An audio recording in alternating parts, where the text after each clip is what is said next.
falle el micrófono. Bueno, muy buenos días para todos ustedes. En primer lugar, muchas gracias al consejero, al magistrado, el doctor Marco Velilla, por su amable invitación. Es un honor estar en esta jornada de tan alto valor y contenido académico. Compartir con el profesor Morán resulta un verdadero desafío intelectual, y acompañado del presidente Betancur. Bienvenido y toda mi admiración y gratitud. Los puntos de encuentro entre la democracia como sistema de gobierno y los retos de la ética son muchos. Me he restringido a dos únicamente que encuentro de particular importancia. El primero, legitimidad y tolerancia, y el segundo, credibilidad en la función pública. Veamos el primero, legitimidad y tolerancia. Los sistemas democráticos se caracterizan por permitir que diferentes ideas de la justicia y de las formas como una sociedad debe regularse entren en un diálogo institucionalizado, a partir del cual surgen las leyes, las políticas públicas y los líderes que ejercen roles de autoridad. En ese orden de ideas, y por su carácter esencialmente pluralista, la democracia radica en buena medida en la cuidadosa observancia de unas reglas de juego comunes, de las cuales emanan los frutos de los procesos políticos.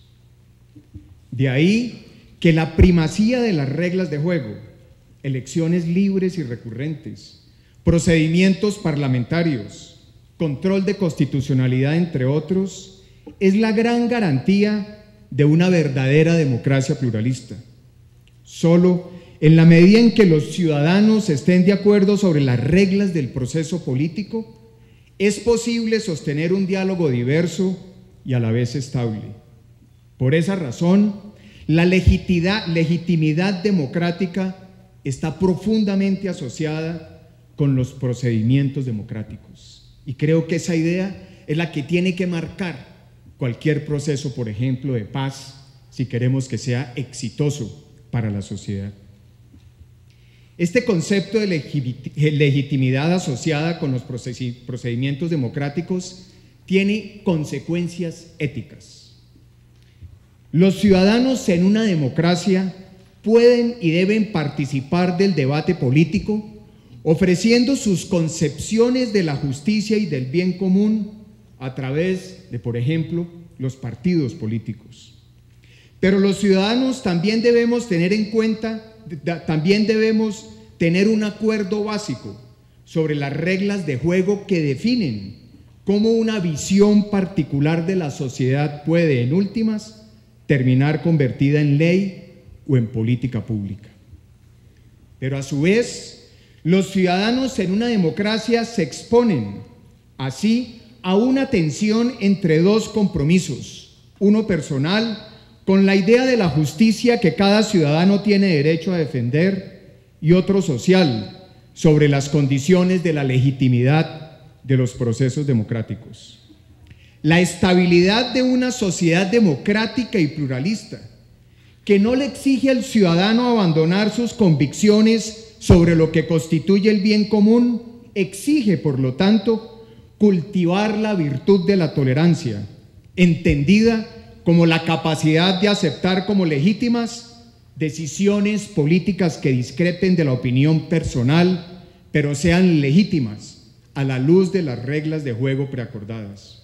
En eso radica la paradoja y el reto ético de la democracia. Cuando se entiende la profunda relación que hay en una democracia entre la legitimidad y las reglas de juego del sistema político, se entiende también por qué una sociedad democrática necesita cultivar el valor de la tolerancia.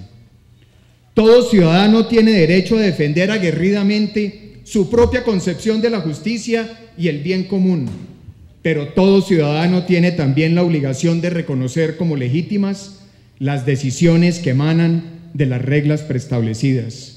Solo sobre la base de un acuerdo fundamental en torno a dichas reglas es posible tener un diálogo político civilizado, fluido y estable.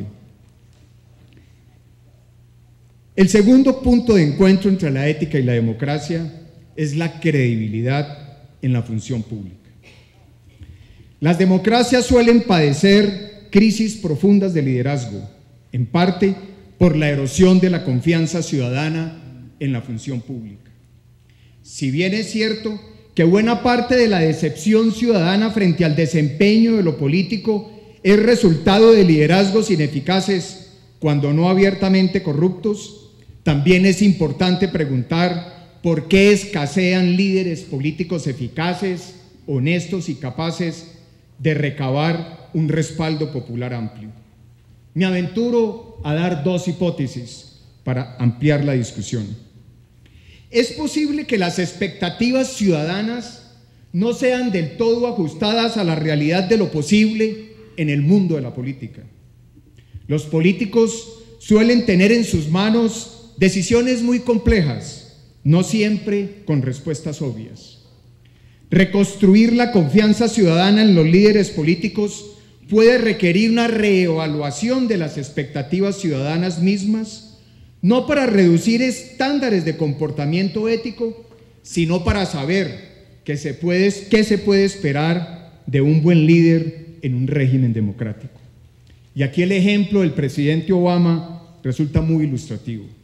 El presidente Obama fue elegido con una amplísima participación, la mayor en la historia de los Estados Unidos, de los jóvenes y en particular de la izquierda. Y hoy esos jóvenes son los que están comprometiendo en primera posibilidad la reelección del presidente Obama. ¿Por qué? Los jóvenes esperaban que hiciera todos los cambios que había propuesto a lo largo de su campaña política. El presidente Obama logró lo que no había logrado ninguno de los presidentes anteriores, con la aprobación de la reforma al sistema de salud que permitía el ingreso de 40 millones de americanos al servicio de salud del Estado. Y lo tuvo que hacer con un Congreso de mayoría republicana, y eso le implicó hacer transacciones políticas. Y a pesar de haber logrado la aprobación de la ley, los jóvenes tenían unas expectativas superiores y no le perdonan el acuerdo político con los republicanos, que obedecía a una realidad de unas elecciones previas donde los republicanos ganaron el control de la Cámara. Un ejemplo claro de cómo las expectativas ciudadanas no necesariamente coinciden con respuestas obvias en la realidad política. Es posible también que la reconstrucción del tejido del liderazgo político se haya hecho cada vez más difícil por la excesiva desconfianza entre las instituciones. Cuando el control y la veeduría se tornan excesivas, las instituciones públicas se vuelven sosas e ineficaces. Ello conduce, primero, a que el Estado sea más lento, diluyendo aún más la confianza ciudadana en la capacidad de sus líderes. Y segundo, a que menos personas competentes estén dispuestas a participar del debate político. Cuando el ejercicio del liderazgo político se convierte en sinónimo de sospecha absoluta, no puede sorprendernos el déficit de buenos liderazgos que suele aquejar a muchas democracias modernas. Citaría dos ejemplos. La pasada ola invernal ha dejado un sentimiento de frustración y, a decir por el gobierno, la poca capacidad de poder sobreponerse a los trámites que establece la ley para condiciones normales no ha permitido llevar a cabo una ejecución exitosa con las consecuencias que ello implica. O lo que estableció la reciente aprobada ley del Estatuto Anticorrupción, cuando decreta una inhabilidad para un funcionario público de 2 años para ejercer actividades de las cuales es experto y tiene conocimiento. ¿Qué funcionario está dispuesto a ir al sector público cuando tendría, una vez se retire una restricción de 2 años, para ejercer en las áreas y disciplinas sobre las cuales tiene experiencia y conocimiento? Desde el punto de vista ético, valdría la pena reflexionar sobre el tipo de decisiones y el estilo de deliberación que son propios del ejercicio político. ¿Por qué no pensar que los políticos deben tener una especie de ética profesional como la que existe para los médicos y abogados? En esos dos casos, la sociedad ha comprendido la complejidad de las decisiones y actuaciones que son propias de dichos oficios, y por eso mismo ha creado normas éticas especiales dirigidas al tipo de situaciones que un médico o un abogado suelen confrontar. ¿Por qué entonces no pensar en algo similar para los políticos? A lo mejor una evaluación sosegada de una ética profesional para el oficio de la política sea capaz de ofrecer mejores guías morales para los servidores públicos y a la vez anclar las expectativas ciudadanas para que la política, si bien no perfecta, pueda ser no obstante decente. Esto implica un acuerdo social sobre la ética profesional del político para que pueda ayudar en ambas direcciones. Podría decirse que el código ético del político es el código único disciplinario, y ese debería ser el acuerdo social con los ciudadanos. El código único disciplinario establece los límites sobre los cuales debe pronunciarse y sobre el marco jurídico sobre el cual debe ser evaluado y juzgado el político, y permitiría el estándar legítimo para el ejercicio ético de la política. Un ciudadano no entiende, por ejemplo, que una persona que deba impuestos participe en licitaciones públicas. Sin embargo, la ley no lo prohíbe, y hay muchos fallos y sentencias que han mostrado cuál debe ser el comportamiento y el enfoque de las leyes que en algún momento han planteado esos dilemas. Y eso hace que el funcionario público en un momento dado, su principal rigor sea actuar con lo que la ley le define, que no necesariamente coincide con las expectativas o la lógica natural que tienen los ciudadanos. La confianza ciudadana entonces en la democracia requiere a la vez confianza en los líderes políticos. Construir esa confianza requiere no solo que los líderes actúen a la altura de los más elementales parámetros morales, sino que los ciudadanos puedan evaluar el desempeño de sus líderes a la luz de expectativas políticas razonables. Construir un acuerdo social sobre la ética profesional del político puede ayudar en ambas direcciones, logrando en últimas transformar poco a poco el clima de obsesiva sospecha y absoluta desconfianza que azota a muchas instituciones democráticas. Muchas gracias por la invitación, doctor Belín.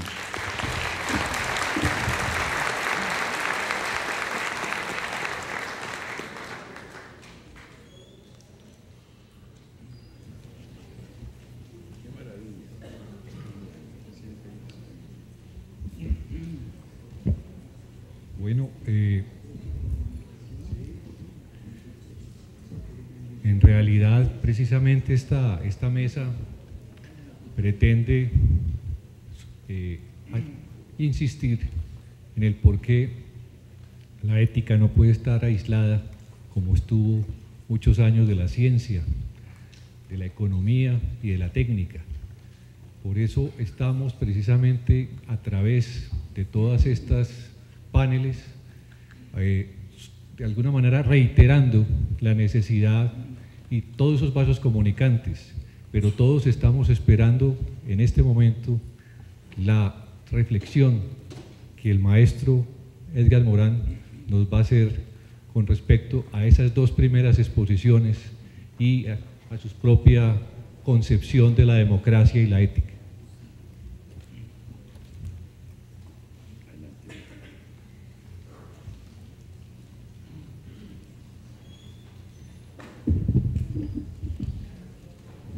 Bien,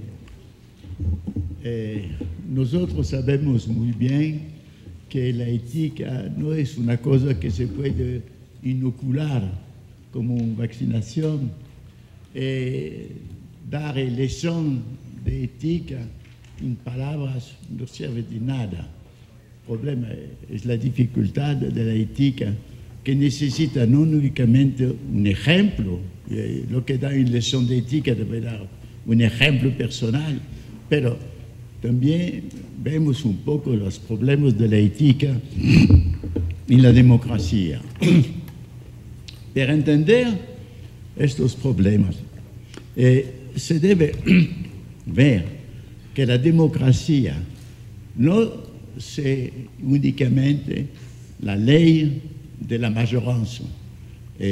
La democracia es la conflictualidad pacífica de concepciones y opiniones diversas y supone una diversidad.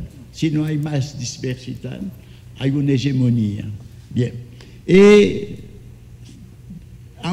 también supone el respeto de las minorías, de las minoranzas. Si pensamos a eso, es evidente que si la democracia es una cosa conflictual, es un conflicto con modos pacíficos de tratamiento y de solución, y no por modo agresivo, militar y otros. Entonces, el problema fundamental ético de la ética democracia es la tolerancia a las ideas contrarias. Y podemos decir que hay 3 niveles de tolerancia. El primer nivel fue exprimido por Voltaire, que decía a un enemigo de idea, al señor, sus ideas yo le odio, pero estoy dispuesto a sacrificarme porque usted tiene el derecho de exprimirlas. El segundo nivel de tolerancia es la idea que hay muchas veces una parte de verdad en las ideas opuestas o también las ideas enemigas. Y debemos concebir esta parte de verdad que está incluida en muchas equivocaciones o muchas ilusiones. El tercer nivel de la tolerancia democrática, sí, es que si no hay el respeto por la expresión de las diversidades de las opiniones, no hay más democracia. Entonces, una ética de la tolerancia es necesaria a la buena democracia, a la democracia.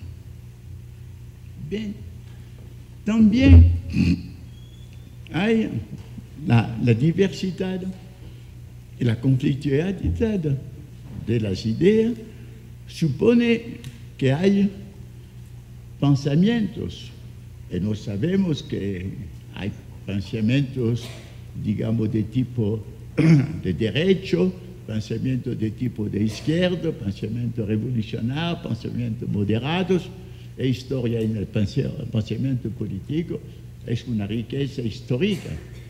Bien, si no hay más pensamiento hoy día, si hay únicamente reducción de las políticas a la economía, a un cierto tipo de economía, digamos, la degeneración del pensamiento democrático es una cosa muy peligrosa. Y es un peligro actual en el mundo. Hay también la necesidad de una vitalidad cívica.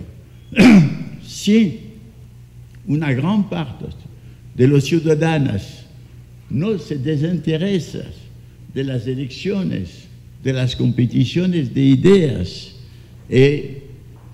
o por resignación, en Francia hay un tipo de resignación cuando se ve tantos fenómenos de corrupciones. Entonces hay mucha gente que dice, todos ladrones, no es interesante de votar porque son todos ladrones. Hay también esta degeneración cívica. La revitalización cívica no se puede hacer sin revitalización de un pensamiento o de varios pensamientos políticos. Y además, la cosa muy bien conocida es el equilibrio de los poderes, porque es evidente que la independencia de la justicia es una cosa fundamental y también de valor ética, porque la justicia es una garantía. No podemos hacer la identificación total a la justicia y a la ética. Conoce la máxima latina, summum ius, summa injuria, significa si hay un respeto literal al derecho formal, hay injusticias. Pero estas son cosas laterales y la independencia de la justicia es una condición de la ética democrática.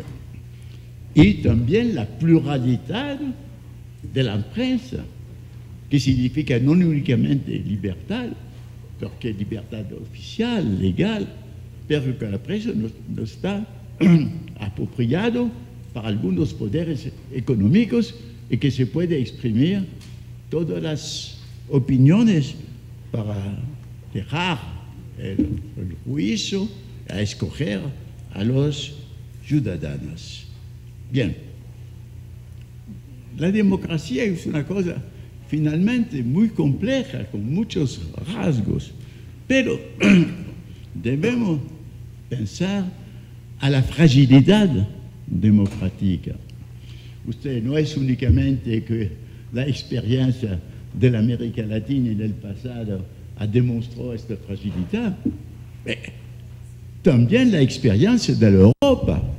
La democracia alemana se fracasó con el nazismo, la democracia francesa con el vichismo, los coloniales griegos, Franco y otros. En Europa se hizo una autodestrucción de la democracia. Significa, cuando los conflictos se toma una amplificación que va a la violencia, entonces es evidente que hay peligro para la democracia. Pero hay otro problema ético de democracia muy difícil a tratar. Es la experiencia de la democracia alemana cuando llegó Hitler al poder.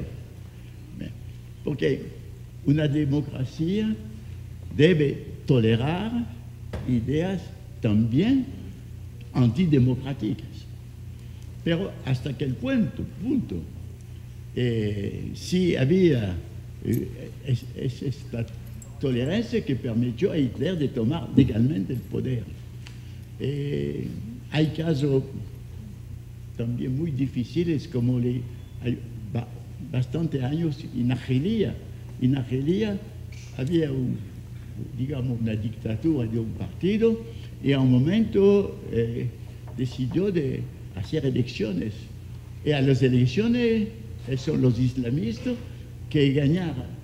Y entonces significa que estos islamistas tenían la voluntad de destruir la democracia. Entonces, de nuevo, una dictadura militar se hizo. Hay contradicciones democráticas. El problema, a un momento, podemos olvidar las necesidades de tolerancia si el peligro está extremo. Entonces, la ética cambia de sentido a este momento. Pienso que hay problemas de corrupciones muy grandes en las dictaduras, como se reveló los casos en Tunisia y otros países. Pero hay también corrupciones en las democracias. Y pienso cómo hacer regresar esta hegemonía del provecho o del dinero sobre el honor o la virtud. Es esta la cuestión que necesita una política a largo tiempo para hacer regresar esta hegemonía del provecho y del dinero. Hay, es evidente, medidas a tomar contra la especulación financiera que hoy día domina. Hay también a desarrollar una economía social y solidaria, un comercio equitable, muchas acciones que van a limitar el poder del provecho, pero también que van a aumentar el poder democrático de las ideas y también de la ética. Entonces, podemos decir que evidentemente que la política, se necesita que la política obedece a la ética. Es evidente que la política no puede en todos los casos obedecer a la ética. Es evidente que es un juego dialéctico complementario y difícil que se debe jugar. Pero cuando se destruye la ética en la política, entonces es una regresión terrible que conduce finalmente a la desintegración de la democracia. Entonces, pensamos que la política también puede influir. Por ejemplo, ahora que hay poderes que han suscitado la biología genética, poderes de manipulaciones, poderes muy grandes de intervenciones sobre las células, los embriones y todo esto, es evidente que podemos descubrir una cosa muy, muy importante, es que la ciencia occidental, la ciencia, no tenía ética, tenía la única ética, la ética del saber, la ética de la verdad. ¿Y por qué no tenía ética? Por razones que era que en su inicio, en el siglo XVII y XVIII, había poder religiosos, poder políticos, y la independencia de la ciencia necesitaba de no tener en cuenta, de eliminar todo juicio de valor, únicamente juicio de hecho, de concentrar sobre la objetividad de las investigaciones y de no tener cuenta de la sociedad, de la política. Pero cuando el siglo XX, hoy día, la ciencia se volvió como un poder gigante de transformaciones para el mejor y para el peor, como vemos con la arma nuclear, entonces es necesario una regulación ética de la ciencia. Es también los ciudadanos, sí, la conciencia de los ciudadanos, pero también acción pública para prohibir algunas prácticas.